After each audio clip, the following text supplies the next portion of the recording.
demonstrate your presence in the name of Jesus. Father in heaven, hallowed be thy name. Thy kingdom come. Thy will be done on earth. Thy will this day be done this morning as it is in heaven. May your will be in us, O Lord. In the name. Hallelujah. Hallelujah. Last week we started. Hallelujah. We began a topic last week on Christian army. And the main theme for this month is the position, or your position, my position in God as the redeemed sons and daughters through Christ Jesus. What is your position in God?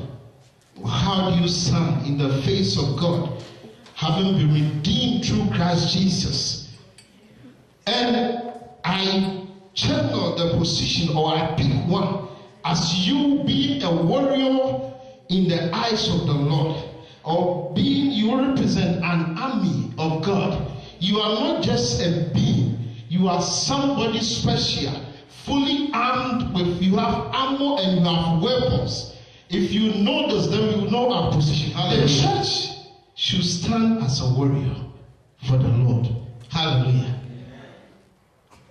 The sermon or the word of God that comes to us, it's not all the time that it comes to give us comfort. Because the Bible says all scriptures are inspired word of God, and they are profitable for doctrine. They are good for corrections, for reproof, for reproof of instruction in righteousness. Instructions means teaching. Instructions means lessons. So instructions in righteousness. The church should be righteous. Hallelujah. We can't force to be righteous, but there should be righteousness in us. And God is not a God of wickedness. It's a God of love. Hallelujah.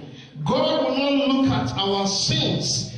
God will not look at our nature and abandon us. Even in the midst of our sin, God still demonstrates his love to us. God loves us in any way. He still loves us. All that God wants from you is for you to acknowledge your sins. For he said in Jeremiah that what are my people doing? That my people do not recognize who they are. That my people have backslided, permanently backslided. They have not returned to me. My people do not say, what have I done?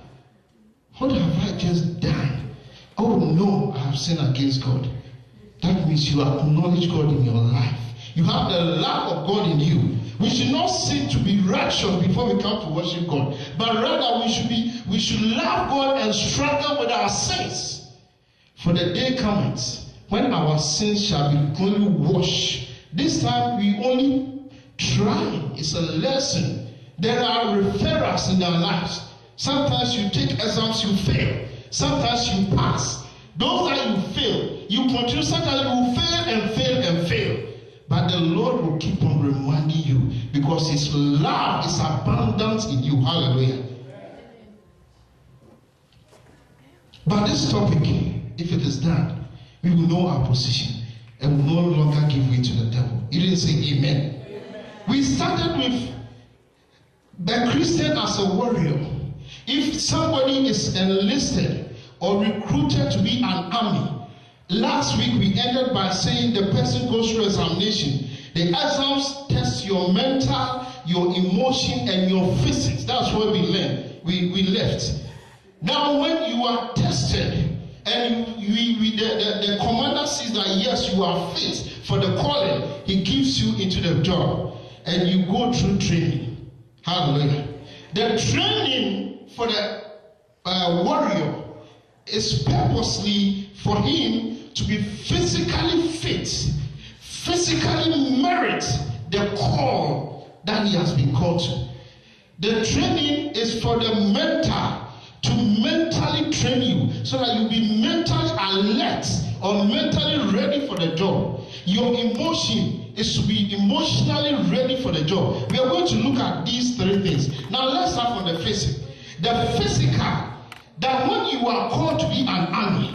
I can't remember when I attended school at Garrison, I saw these soldiers who were in training. Some of them carried big firewood at their back. They tied it at their back and they have to chop with the firewood. Hallelujah. To train them physically so that you have the physical strength to wear the armor of God. Hallelujah. You need to wear an armor, you need to carry weapon. And the weapon is not easy, it's heavy. For my Bible tells me that the weapon is not carnal, but it is mighty, heavy in the Lord. So you need to be physically, you have the physical strength to carry the weapon. Now it's in the form of endurance of pain. Hallelujah. You should be able to endure pain in this body. If you can't endure pain, then you can't face the devil. Because Paul said, we have to endure pains as soldiers of Christ. For there is no one who faces warfare and entangles with the affairs of the world, so that he will please the one who called him. So we have to be able to endure pain. The pains we go through. This morning we studied about the cross. The cross is about pain. You have to go through the pain. Move every pain that comes to you. Move through them so that you will be found perfect, complete, fully equipped for the work of the Lord. Hallelujah. But the small pains that comes through the body, you can't endure them. Now, if you want to put the body to sleep, when you fast, don't listen to the stomach. So let me find some food to eat. But if you are able to withstand for 1 minute, you see that it will vanish. The second time it will come, fully attack you. But if you are able to resist, the third time you feel it no more. When you are supposed to break, you even want more hours. That is it. Hallelujah. Physically, we have to endure the pains. We have to train ourselves to wear the armor because the weapon is also heavy. Then we move to the emotions. We have to be emotionally stable. Emotional stability. If you are a soldier and you are not emotionally stable, you are moved by your emotions. The little cricket, you just throw you trigger your weapon. But if you are emotionally stable, your emotion can also endure pain.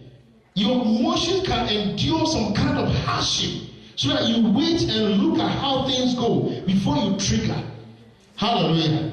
We bring in this to the Christian life. All things that we go through. Let me just sound this.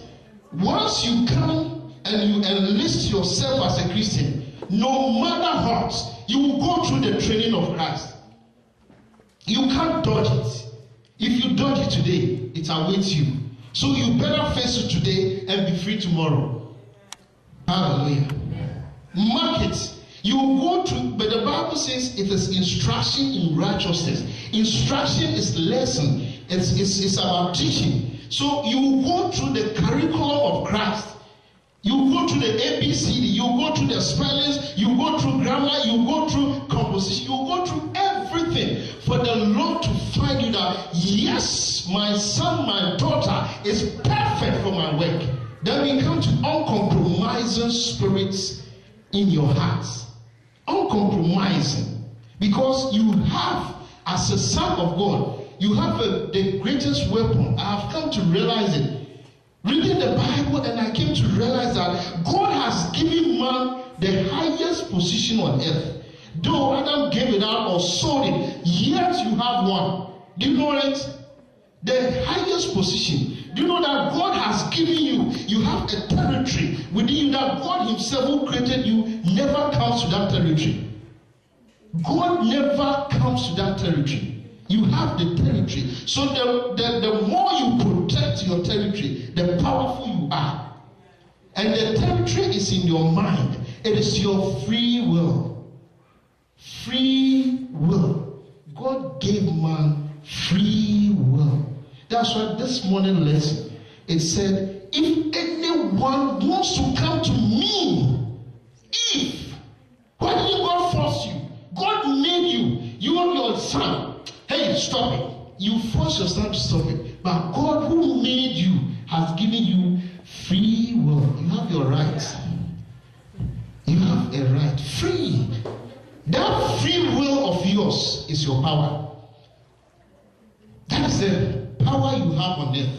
So when you sold the devil, that is your territory, and that's the power you have. So when you protect that free will, you are very powerful. The devil comes to you only to trade, to do business. Oh, I have this book. Very nice, very beautiful. Do you like it? Then, okay. So if you give in adverts, you see the adverts on the TV, some of them are wrong. You buy it before you know you are worth chaff. Hallelujah. That is your power. But if you will give that free will back to God, you will reclaim who you are. There is a song we sing, do something new in my life. But I've come to realize there is nothing new God will do in your life, because your DNA has been made. It has been stamped. Do you want God to change your DNA? No. He formed you. But all that is it is, when you sold your free will, when the devil advertised, you give in, you sold your free will, you go out of your own nature that God made you. But when you come and give your free will to God, you move into the gears of the Lord. And the gears of the Lord moves you. So you go through step by step how God made you. Your DNA starts functioning properly. Then you become who you are. Hallelujah. I also have the will to do all things I wanted. If I had done that, I wouldn't be with you sharing the word of God to you. But because I sold my free will back to God through Jesus Christ, I see who I am now.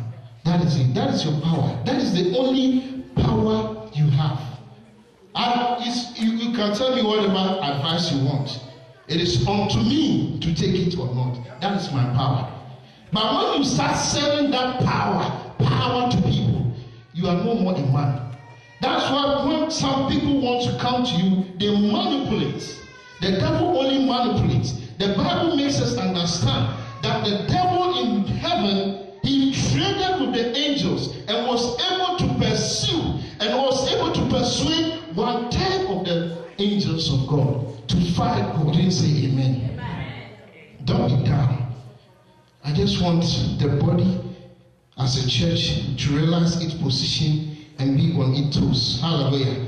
Move straight, no bend, no curve. The church should not take us to where we want to go before. No. Human institutions are even strict that it will never permit that.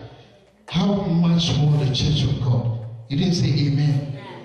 Now let's look at it in reality if there is a war. But let me finish with the emotions and let me go to the mental. Now the emotions, you have uncompromising spirit, non-sympathizing spirit. Then you have emotional stability. That one is a biggest problem. Everyone has the emotional thing. But we should have the stability. I've come to realize that when you really have patience, you conquer a lot of things. But we don't have it. It's every part of it, it's in every system. But if you make it your referral subject, you work on it gradually, you'll be a conqueror. The Lord teaches me a lot when I'm driving. When I'm driving, I'm in this lane, I see that no, this one is moving fast. Then I change, I switch. Immediately I switch, I'll see that I'm locked up here and this one is going.